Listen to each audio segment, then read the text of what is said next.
Toto manifestácia prešlého roku mala 343 выкладачів, а того року аж 461, co ukazuje, że się stary wykładacze wsze znova wracają, a wše prichodzaju novi. Легко организовать манифестацiju gdje викладaju veljki i bohati firmi, oni sebe možu dopuščic i fijasko, a neuspішне наступanje малого produkovatelja može calkom zniščic.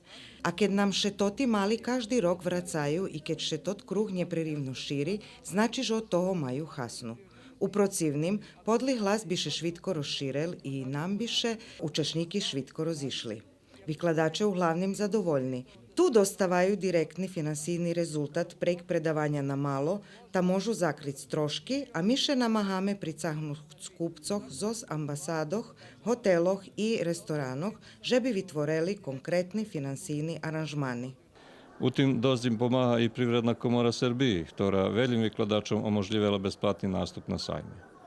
Po tod rok sajem še počinal štvrtok i tirval po nedzelju, ali poneže toho roku 21. november bol deň jednej z väčších slavov, organizatore počatok premestili na sobotu i keď će to novi termin ukaže jak dobri, ostane i za nadalje.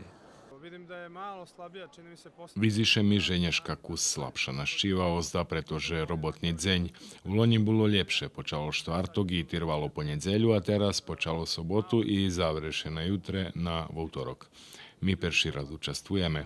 Povolala nas Privredna komora Srbiji, keď Zeška vidjela našo produkti zos bundavi.